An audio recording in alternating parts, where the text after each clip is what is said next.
because that's what you're doing is you're running a business. You're not running a sales organization. You're not running a construction company. You're running a business. Like a construction company builds stuff, and that's neat. And a sales organization sells stuff, and that's neat.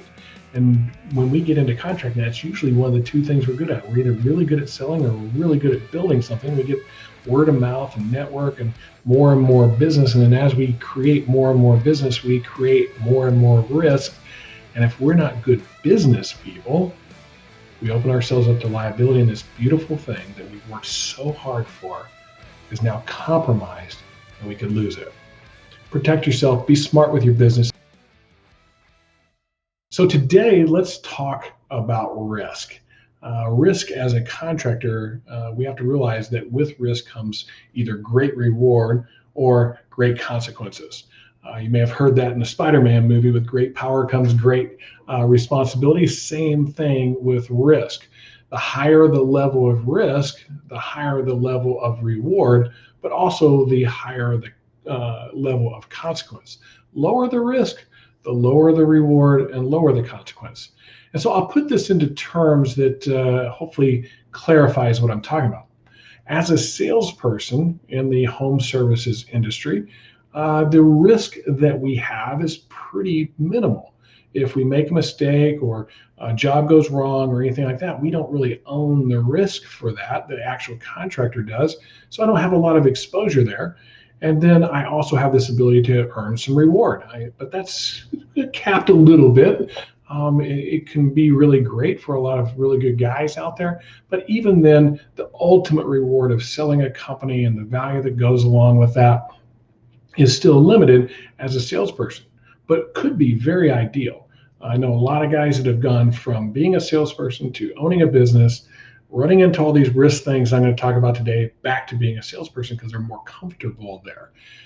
Now, being a contractor, that's taking on a lot of responsibility, a huge amount of responsibility, and our reward could be amazing. It could be millions of dollars if we do it right, but our consequences could be dramatic: bankruptcy, all kinds of things that can affect your marriage, divorce. I've seen it all, and it can be really tough in people's world. So what I'm trying to do today is to help mitigate some of those risks so that you avoid them as you move forward in your contracting business.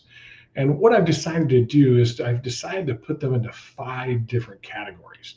We have our work risk, the things that we're doing, what risk lives there. We have the risk in agreements, so the agreements that we create with people or customers. And we have our insurance, a huge risk thing there. And we're going to get into that one. I'll give you a few stories along those lines. Finance risk, also another one where it's actually the biggest area of risk that we have as contractors. Not understanding them well can lead us down a path of destruction.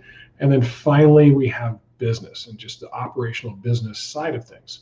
And so let's start off with work. Let's start off with some of the easy stuff, some of the basic stuff, and hopefully get to some of the more intense stuff here in just a second. So, work stuff. All right, first things first, understand OSHA and what it means. The Occupational Safety and Health Association, I believe is what it is. That is where they control the safety of the work conditions that we are providing to the folks that are engaged with us, whether they're subcontractors or employees. There's a huge book on it. You should go make yourself aware of that book. You should go make yourself aware of the safety precautions that are necessary for the particular trade that you're doing. So if you're doing roofing, you have a lot of fall risk involved in that. And so what do I need to have as far as ropes and harnesses, fall protection, the various things that go along with that? How far does a ladder supposed to extend above the eave line of the roof whenever you access it? There's all of these different things that if you're off on any of them, they can cost you significantly. And we're not just talking a $100, $500 fine here. Depending upon the project, it could be hundreds of thousands of dollars fine. And if you think about it, they actually have a point. The risk of somebody's life is at stake here. And if we don't present a safe place for people to work, we open ourselves up to a risk. Yes, that person could fall and die, but that fall and death could severely affect our business to the point of putting us out of business. And if we aren't following the rules, fines are the least of our worries, because we get into a bunch of other areas where it can be emotional, physical, mental damage to us in the loss of a person's life. So get your safety stuff squared away. Do everything in your power to train your team. Make sure that you're providing the safety information that you need to provide in order to provide a safe workplace and avoid all of those nasty fines that OSHA loves to get us on. We think, boy, we'll get away with it. And all of a sudden, of course, it's always the best project. The one you're most proud of is the one where you get tagged by those guys saying that you pulled a permit. They know where you're located. They're going to come out and watch. And sure enough, there you are. And even if you don't have to pull a permit, they're driving around, taking a look and knowing what's going on in their particular regions that they cover, and they're looking for you. So get up to date on your OSHA stuff. Warranties. So your workmanship warranties need to be written clearly and understood completely by whoever it is that you're working with, because you don't want to come to a situation where after you do the work, your warranty either is less than what you purveyed it to be, or it's including more than what you intended it to be. This is a great place to get with an attorney. We're going to talk about those attorneys towards the end, but having an attorney helping you with your warranty, your workmanship warranty, is paramount. And it's different in every state. It's different in what you're willing and able to take on. And so each company is going to have its own belief system on how they want to warranty things. And really and truthfully, it came down to this for me. If I had a 5-year warranty on something and somebody called me on year 7, I was going to go take care of it. But I didn't want to get into a position where that particular person was disparaging and ruining my company, although I still was living up to my warranty and even surpassing it. So you want to make sure your warranties are tight. I know that I own the risk on that warranty too, not the salesperson. A good example is a large commercial project, doing the work. I'll take my glasses off for this one because it still hurts. Large commercial project. Come 3 years later, after it's all done, that particular building was being sold. So they did an inspection on it. And in that inspection, they found out that ice and water shield, which was necessary by code in that area, had not been installed on that roof. Well, sales guy that was supposed to watch the job wasn't there. Crew that installed the job wasn't there anymore. And I owned the warranty. So it was my responsibility, my dough, that had to take care of that, and to the tune of about $125,000. And so knowing that, I always set aside a warranty fund off of every single project that we ever did.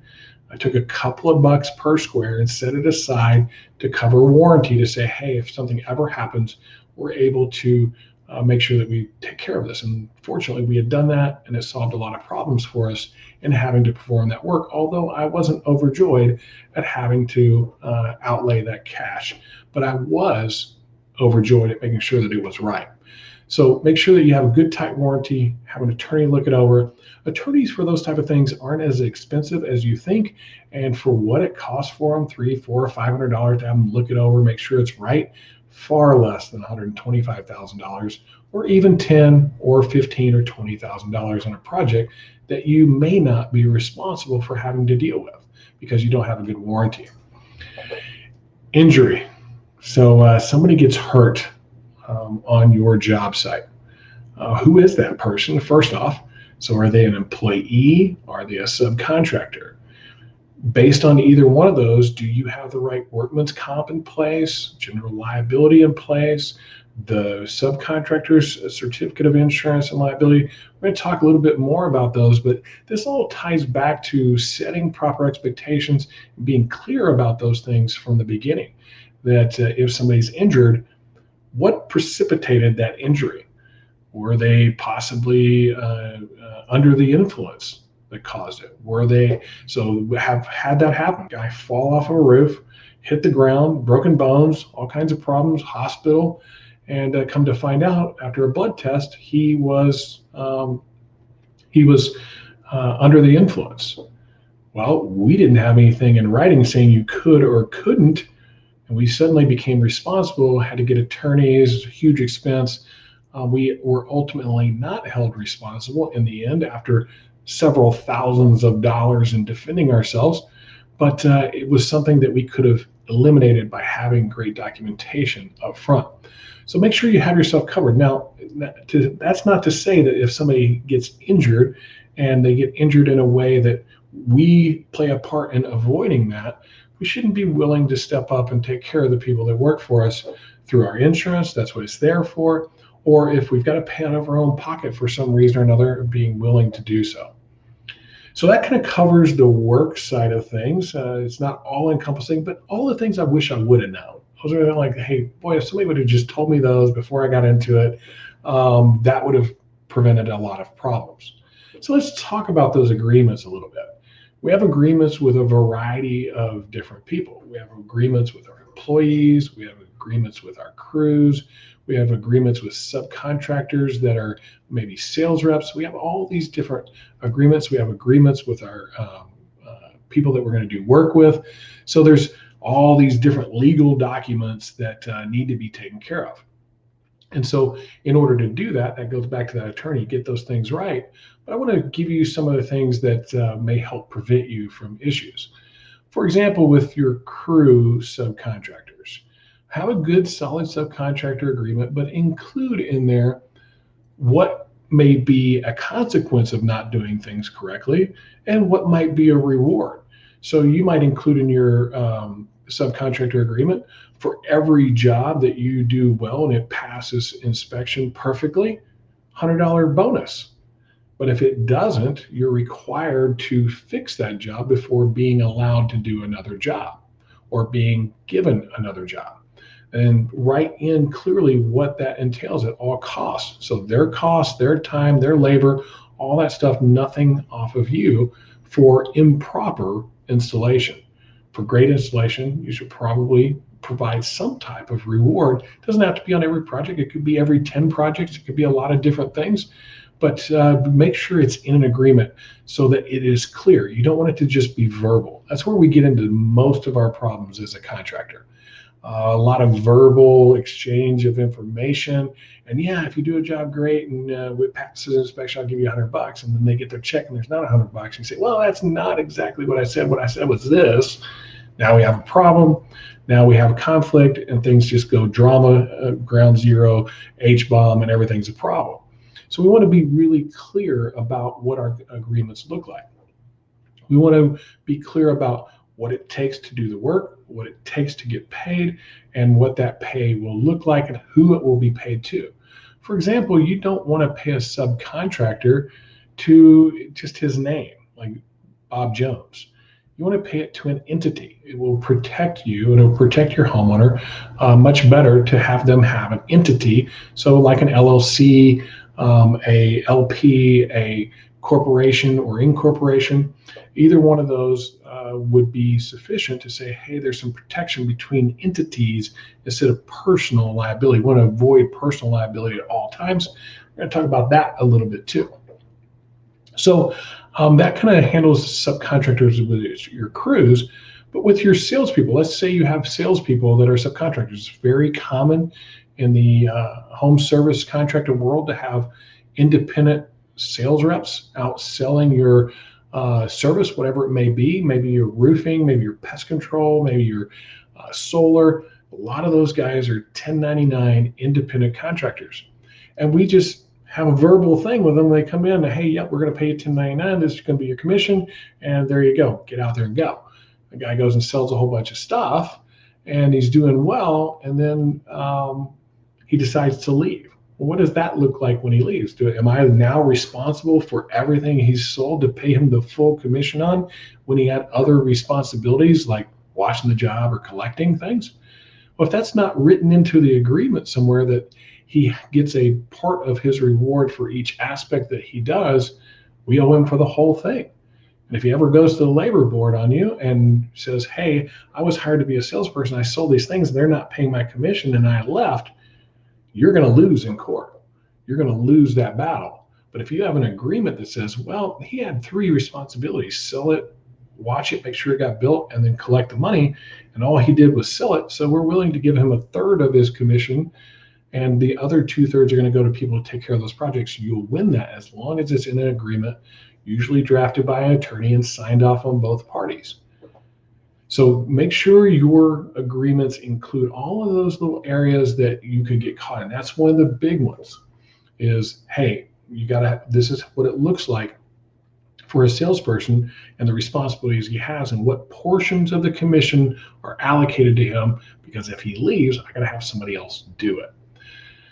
The other things to be concerned about is like when people get paid.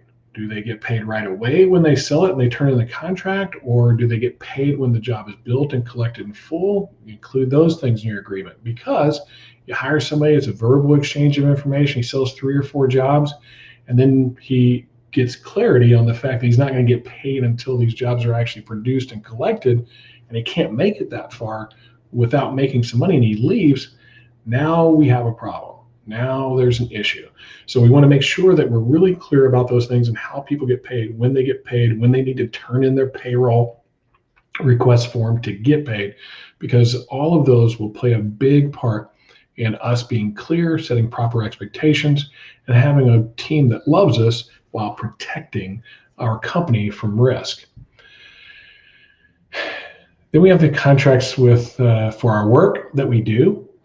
This is something that is near and dear to my heart because there's a variety of contracts that are out there. I've seen all kinds of them. I know that I can write a Loctite contract. I mean, absolutely go to court, win every single time.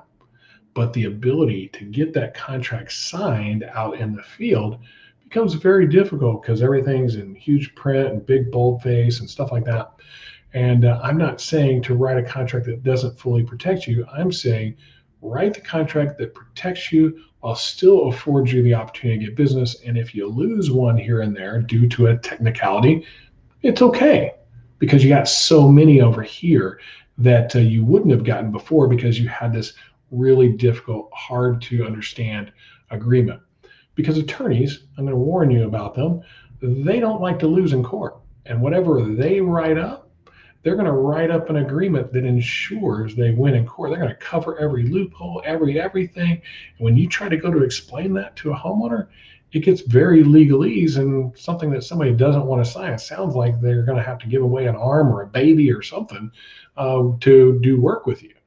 And so be cautious in how far you go and how far you need to go. Get a really good attorney. I'll mention somebody here. Her name is Karen Inslee with the Benitez Law Firm in Dallas, Texas. She's a good resource to start with. She understands our industry. She's a contractor attorney, and she works with a lot of folks. You can also talk with Steve Patrick. He's got a download. It's something you purchase called ProDocs. Has all the documents we'd ever need, agreements and all that other stuff. A lot of those were in collaboration with Karen Inslee to get those done, to protect you, protect the people working for you, and protect the people that are having work done for them, so that all parties are clear on things while still being able to obtain the business. And then we have our employee contracts. So we have contracts with our employees. Another good person for this, Karen Inslee, again, she is good at getting these written up and ensuring that it is a contract that is employee experience. A lot of times we write a contract that sounds very negative, like all the things you can't do. But we should include in that contract all the benefits of what happens when we work here. And so we don't want to write a consequence contract. We want to write an employee experience contract. But what it looks like when you come on board and what your pathway to success looks like and what your responsibilities and duties are, and then what happens if there is a termination, and being really clear about that so that you don't run into legal battles on the back end saying, this guy fired me for this when actually it was for something else. So get really tight on your employee contracts to ensure that you mitigate the risk for your business in the long run. We all think when we're a contract, we'll never have any problems. Everything is going to be wonderful, rosy. It's all unicorns and rainbows. But the reality is somebody will come along. Somebody will not understand exactly what you said to them versus what they interpreted and the final result. So we want to be clear, and one of the best ways to be clear and mitigate risk in our businesses is clear written documentation, whether that's an employee contract, a subcontractor contract, crew requirement, sales rep requirements. All these things need to be well documented to keep that risk off of you. So that kind of handles agreements at a high level. Once again, my advice there is go get an attorney, explain what you want. Explain, hey, I want to hold my customer accountable to paying me, but I also want to be able to get them to sign this thing. So let's write it in that fashion. And they'll understand what you're talking about and usually do a pretty good job. You also have state by state issues that you deal with. And so make sure you find an attorney. And this is the best thing about attorneys, the advice I can give you. Test them. Make sure that they have other contractors that they work for. Call those contractors and ask them if they're happy with the work that they've done.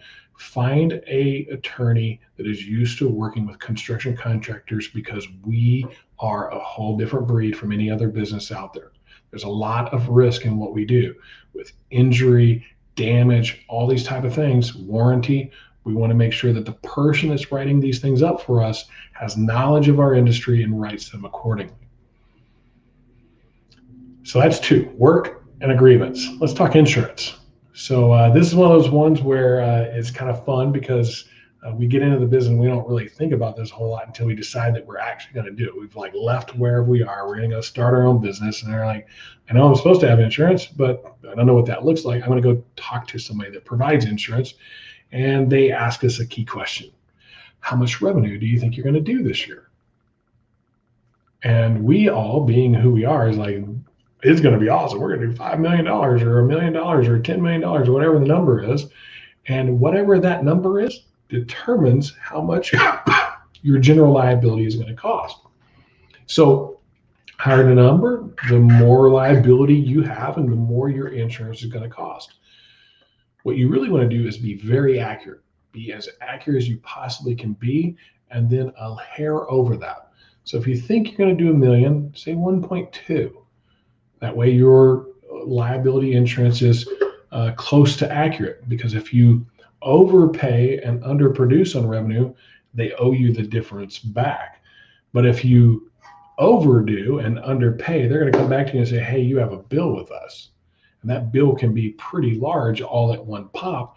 And if you have not planned for that and not kept that into your thought processes while you're doing your business, like, holy cow, I'm doing a lot more than I thought I would. I need to call my insurance company and get that adjusted.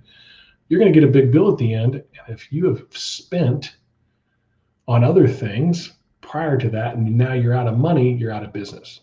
You're not able to actually perform business legally, and it can put you out of business. You could be very profitable and still go out of business because you did not cover yourself from a general liability aspect. The other thing about general liability is to ensure what it covers. Most of these policies and most of our approach is, hey, I need general liability insurance. What's the cheapest thing I can get? And so your agent, being who they are, want to sell a policy. And they say, well, okay, so what do you think you're going to do with this? And he runs all his numbers and does his magic tricks and tabulations, and actuaries are all involved. And here you go. Here's your number. It's the cheapest thing you can get for that revenue. But it doesn't cover anything. It doesn't cover anything that could really actually happen. Like, for example, one of your crew who's underage driving a vehicle into a house. Well, that's excluded from your policy. Any of you guys that do insurance restoration work, you know about exclusions, so you should be on top of this. But any of the rest of us really don't think about it too much. So we need to make sure we ask a lot of questions. Well, what does this cover and what does it not cover? That's the key thing. What does this not cover that could be a problem for me as a contractor? Make sure you find an insurance provider that specializes in contractor services, the understanding the risk. One of the great choices out there is Roofer's Choice. If you happen to be a roofer, although they handle other contractors, that's their specialty, but they do a really good job of reviewing the liability policy you have, pointing out where you may have an issue that you didn't realize. There's general liability policies that do not cover fire. So you set somebody's house on fire, which happens. It can be happening for all kinds of different reasons. It could be a spark from a saw blade. It could be a flame from a torch. It could be all kinds of different things that cause a fire on a home, and that's excluded. So while you have insurance, it's not going to cover it. Now you're out of pocket on all of it. So pay a few more dollars for your general liability. Make sure it covers those things that you know are high risk. People falling off and getting injured, people having personal injury in whatever it is that you do. If they're on a roof or something like that, what does that look like?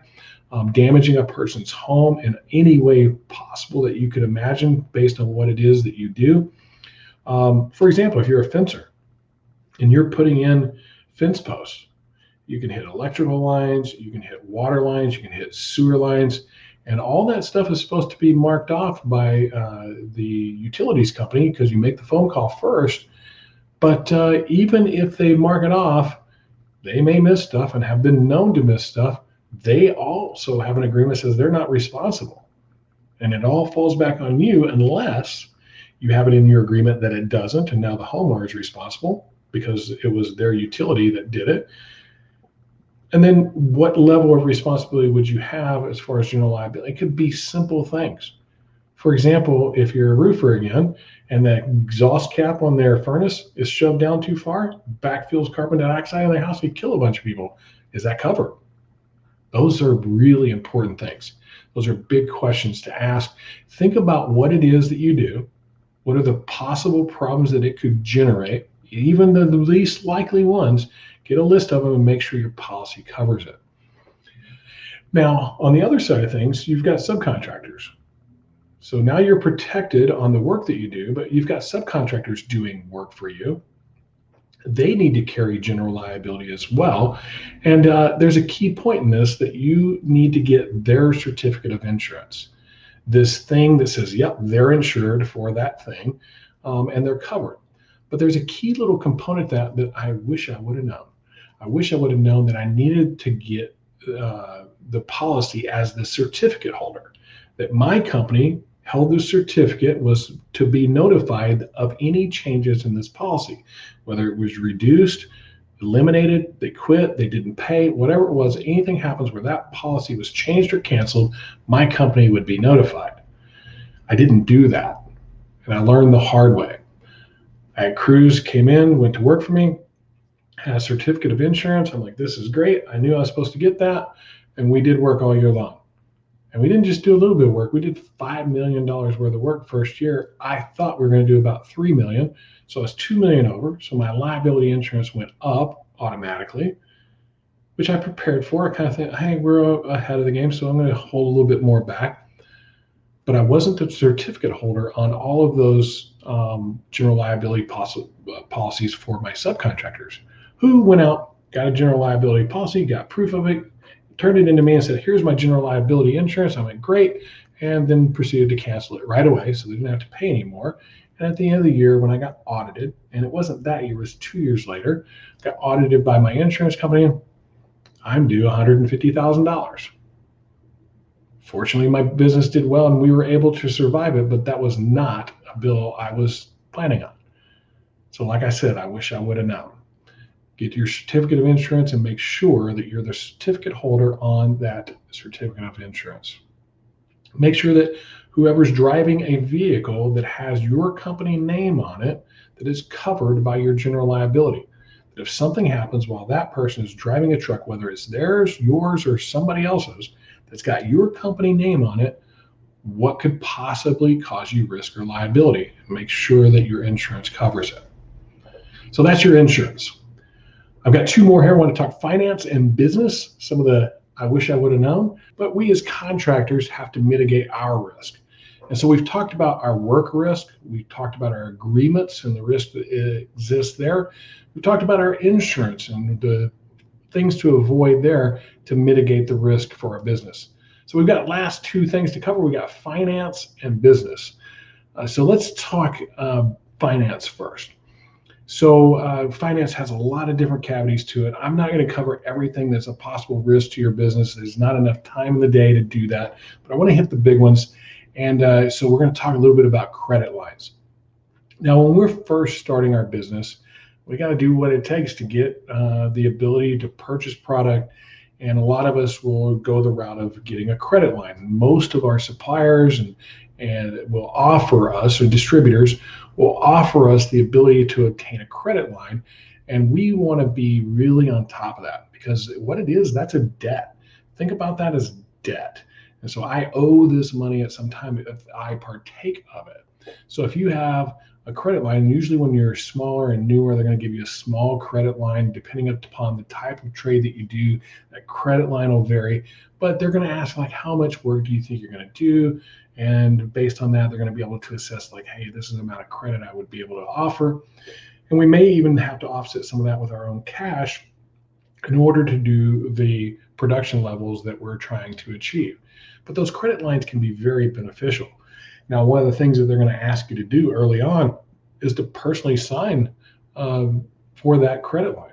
In other words, if your business goes out of business, they can go after you personally to collect that money, which can put you in a world of hurt if things don't go well with your business.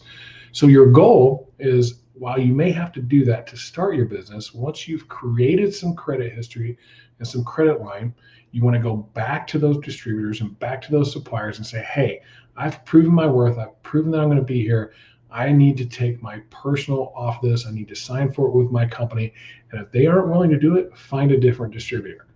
This is protection for you to help you avoid any kind of financial negativity if things aren't going right for your business. You do not want it to affect your personal life, because it affects more than just, hey, they can come and get me for the money. It affects marriages, it affects bankruptcy, it affects all kinds of situations if things don't go right. And here's one thing I know: we can't plan for everything. There's all kinds of threats out there. There's a housing crisis that created a situation where a lot of businesses went out of business, pandemics that we weren't even prepared for or knowing about. There's all kinds of things that you personally couldn't control that affected your business, but will fall back on you personally, whether you like it or not, if you have personally signed for those credit lines. So make sure that you assess your credit lines, do that often, work with your suppliers and distributors, create good payment history. Pay those things off as quickly as you possibly can. Your credit line is to get you through a cash flow amount of time. Ideally, you want to pay net 10. Like, you get the bill, you pay within 10 days, you usually get rewards, you get discounts for that. If you're not getting those, approach your distributors and suppliers with, hey, if I pay early, what kind of reward or discount or credit may I receive for paying early? Then you have net 30, which is what they expect in most cases, to get it paid off within 30 days. And sometimes the bigger you are and the more you grow, you can push that out to 60 and sometimes even as much as 90 days without any kind of consequence. But once it goes over whatever the agreed upon date is, they'll add finance charges on top of that. And so now you're losing money on that project that you were expecting to make money on. So do not go over your days. Get those paid off. Know that those get paid first. Everybody you owe money to gets paid first. You pay your salespeople, you pay your vendors, you pay everybody that's owed money, then pay yourself. Now, in order to pay yourself first, which is what we coach and suggest, make sure that your margin and your markup on your projects is where it needs to be. Marking something up is taking your cost and marking it up a certain percentage. Margin is saying, at the end of it all, I need to make this on it. Focus on the margin. Make that margin be what it needs to be and incorporate your salary into it, and you'll save yourself a lot of hassle. While you may mark things up, check what your margin is on it and make sure that margin is there enough to pay for you and hopefully something to put back into your business. So make sure your payment terms fit what it is that you need for your business at the time and place that it is. Your trade is going to have a lot to do with that. The faster it goes, like if you're a residential roofer, that's going to go pretty quick. So your cash flow is going to be pretty fast, hopefully, if you're doing it right. And you're going to be able to pay that bill off net 10, net 30 for sure. And they're going to know that, and they're going to set those type of payment terms. But if you're in insurance restoration, it may take a little bit longer. Cash flow holds out longer. Insurance companies delay payment. They may give you a little more time. If you're a fencing contractor, pretty fast. So think about how fast something goes, and that's going to help manage your cash flow. You want to try and align your payment terms with the velocity from the time you build it till you collect it. So if I can collect really fast, great, I want to do that. If it's going to take me longer, I need to set my credit terms to match that amount of time. Next one, from a financial aspect, pay your taxes. Pay your taxes. I cannot express that enough. One of the number one reasons businesses go out of business, they don't account for tax. And you have all kinds of different tax that are involved depending on where you're at. Like in the state of Texas, we have franchise tax. We go over a certain amount, we got to pay this extra little percentage on top. And so know your taxes. Get a good CPA, bookkeeper, tax advisor. And when we're small, we can't get all those people. It's just like it's an expense. But I would suggest this.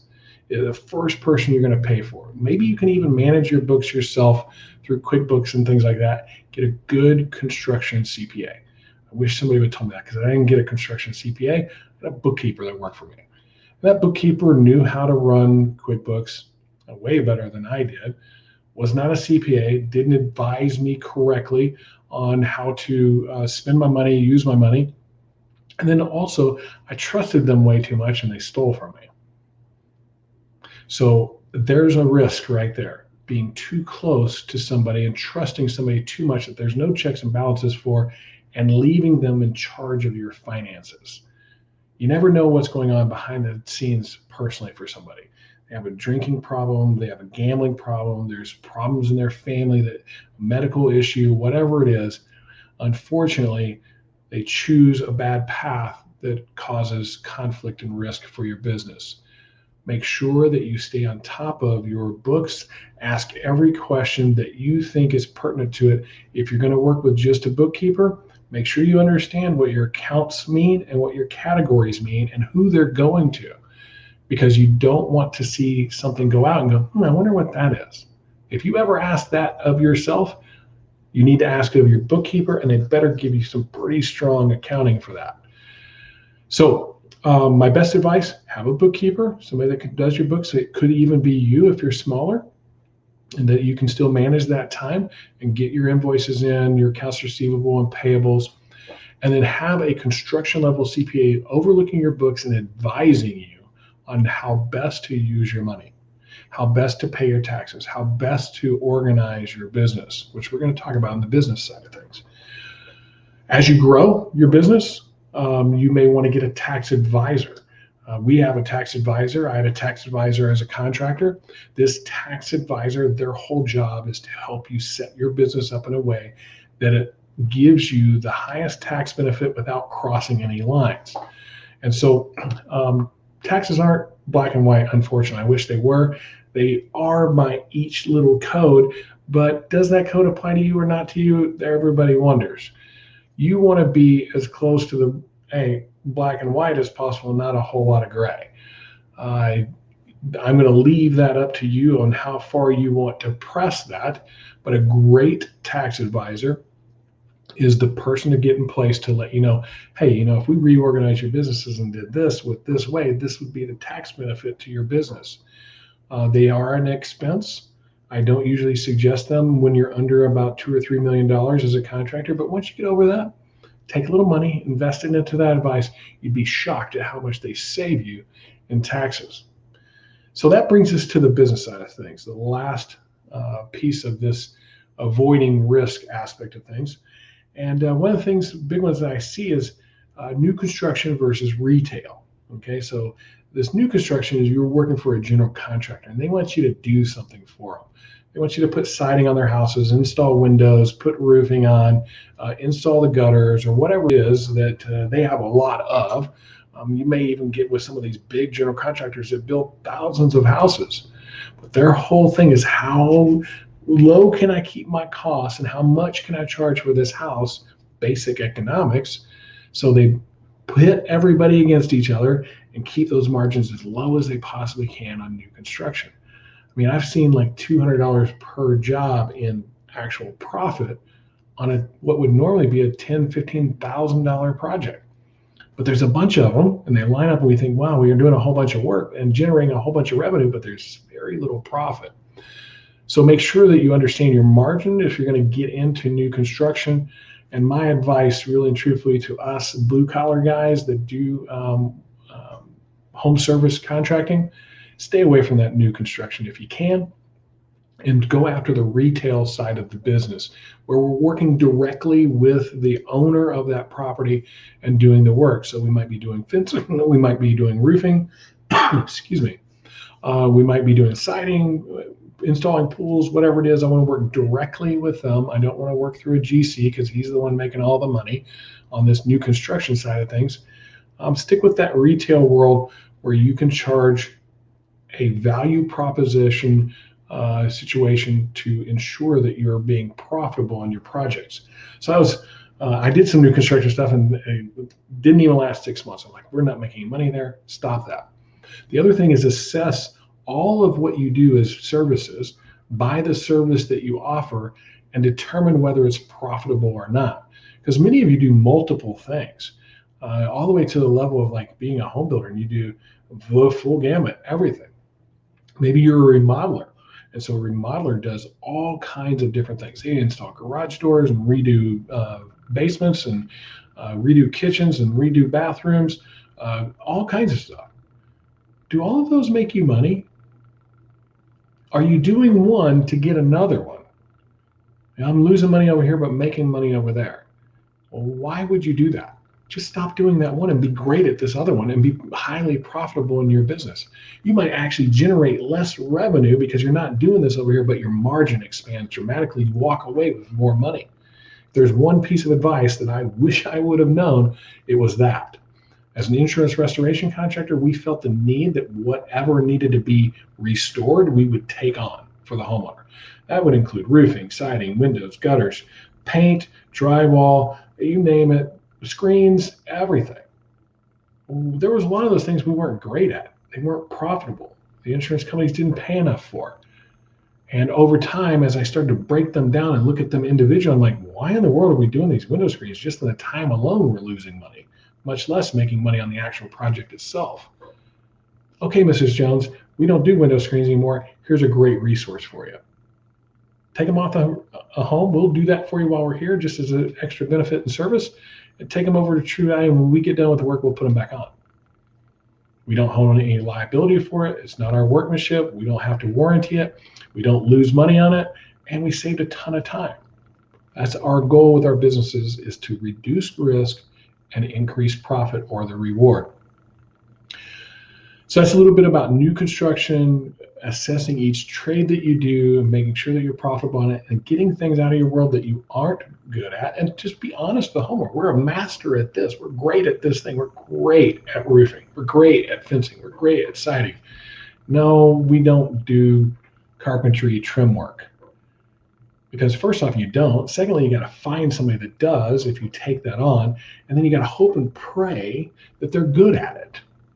I guarantee you they won't be, because you had to find the person that wasn't busy, the person that wasn't working, the person that wasn't the creme de la creme. And you found him for this one project, and he did it. It was a mess. We're dealing with the drama from it, and I'm not going to do another one for another 6 weeks. And sure enough, that one is going to be a different contractor, and he's not any better than the first one. So get to the thing that you do very well that you can repeat over and over again and turn it into a well-oiled machine. Next thing on business, be cautious of family and nepotism. That doesn't mean we shouldn't hire family. We should just be really clear that when we hire family, they're not treated any differently than anybody else that works for us. I've had several instances with different family members working for me. The situations that went well, I was super clear on, said this is business while we're at work, and it's family when we're together at family stuff. And I'm going to hold you accountable to our core values and who we are, the vision we're after, the mission we're on, all of our duties and responsibilities, and I don't expect your work to be any less than anybody else. When I set those things from the day one that they were that way, things went really well. But at any moment when I gave a special bit of attention or favoritism or whatever to any family member, whether it was deserved it or not, everybody else went, oh, that's his family. He's just taking care of his family. So you got to be really cautious of that. Be cautious of hiring a bunch of family. The ones that are talented and worthy and should be a part of it, bring them on. But don't just hire somebody because they're family. It will get you in trouble in more ways than I could possibly count. Back to the attorney thing, get a good attorney. It's worth the investment. Get it as soon as you can afford it. Make sure that your documents are tight. Make sure that they have you tight and you covered from a contractual standpoint and from a business standpoint. That's what attorneys are great at. Make sure you investigate into one that is a construction attorney. Avoid anybody else. Company structure. Last thing to talk about. How are you going to structure your business? Are you going to be an LLC? Are you going to be a incorporation? Are you going to be an S Corp, a C Corp? All of those things play a huge factor in the risk that's associated with your business based on the type of entity that you are. For example, when we're really small, we can file as a corporation that's an S Corp, and it saves us a little bit on taxes when we're smaller. But as your business grows, and if you reposition things a little bit, you can actually save money on taxes by filing as a C Corp, but being a limited partnership. And so there's a lot of different ways to position that. That's where those attorneys and tax people really become extremely valuable. The one other thing I'm going to tell you that hopefully will keep you out of a bit of risk, don't put everything in your company name. If everything is in the company name that has to do with your business, that business now owns that. And if, God forbid, something bad happens and you get sued and people are after you for whatever reason, whether intended or whether intentional or not, that this bad thing happened, they sue the business, you own the business, so you get sued as well, and everybody's in a world of hurt. But if that business doesn't own anything, there's nothing there to get, and you are not responsible for it. So how do we get into that position? Well, creating a holding company, a company that is a separate company, that is the parent company or the leasee, and everything this company over here that they use is actually owned by this company over here. That way the contract that was signed with this company doesn't have anything to do with that company. So you say, hey, okay, I have this LP that owns all this stuff, and they lease it to the company that's actually doing the work. And so if it ever gets sued, nobody owns anything over here, and there's nothing of value to get. While it still can be not fun to be sued and you have some expense there, it's not going to be as bad as if everything was owned by that company, which could be devastating to your business. So keep those things in mind, this idea of a holding company. Talk to about that with either your tax advisor or your attorney. I didn't cover everything. I covered the big things, all the things that I bumped into over my time or we've bumped into with our contractors. Just be very cognizant of what you're good at, what you're not good at, the things you aren't good at. Get the right people in place to help you avoid making some of the common mistakes that we make when we venture out into business on our own. Get good with your finances. Get good with your skill as a leader. Get great at doing business, because that's what you're doing is you're running a business. You're not running a sales organization. You're not running a construction company. You're running a business. Like a construction company builds stuff, and that's neat. And a sales organization sells stuff, and that's neat. And when we get into contracting, that's usually one of the two things we're good at. We're either really good at selling or we're really good at building something. We get word of mouth and network and more business. And then as we create more and more business, we create more and more risk. And if we're not good business people, we open ourselves up to liability, and this beautiful thing that we've worked so hard for is now compromised, and we could lose it. Protect yourself, be smart with your business. If you have questions about any of this content, get a hold of us here at Contractor Coach Pro. We help people through these problems all the time, finance, HR, all of it, making sure that we have you covered, making sure that our businesses that we work with stay in business. The last piece that I'm going to give you on risk is the most important one. When we're successful. It's been an unfortunate thing to watch as we've coached contractors, as we invariably help them do much better. They do an amazing job, but they tend to do what humans do, that when they do a great job and things are going great, they relax. And really what they do is they become disconnected. They start to enjoy the fruits of their labor. They take off time. They're not at the office all the time. they're not at the meetings, and they become disconnected. And when we become disconnected from our company, there's nobody on the rudder of our ship, and the people that we've put on the rudder aren't capable, nor are they in as much risk as you are, so they don't treat it the same. Now, that doesn't mean that you have to stay every day in your business, show up at 8, work till 5, that type of thing. It means you need to stay connected. It means you need to have some way of staying connected to your leadership team and to the people that work for you to know the pulse of your company. We have a lot of different ways that we do that. We do those through our mission meetings that we teach our contractors, because our whole goal is to help contractors get control of their business so they can grow their business and experience that personal and financial freedom that they were chasing when they started their business. The risk runs when they take too much advantage of that and they don't stay connected to their business. We help mitigate that risk by putting procedures in place that help you stay connected while still being able to enjoy that personal and financial freedom that you were chasing. So if that interests you, you feel that you need help in any of these areas, hop on our website, contractorcoachpro.com, click on the assessment button, take a quick assessment. It takes about 15-20 minutes. We need to know some information from you. The reason we need to know that information from you is because we're going to actually do a coaching call with you, not a sales pitch or anything like that. We're going to look at this assessment. We're going to know where the weaknesses are, and we're going to give you the true experience of what it's like to get coached here at Contractor Coach Pro. If that fits you, great, and you want to become our client, wonderful. If it doesn't, our whole goal that day is to give you some valuable information to help you avoid risk in your business and hopefully get some control and grow that business and achieve some of that freedom that you're looking for. Thanks for being with us here today on Contractor Radio. Hopefully we did something today that helped you stay in business a little longer and achieve all the goals and dreams that you have for your business. We'll see you next time here at Contractor Radio.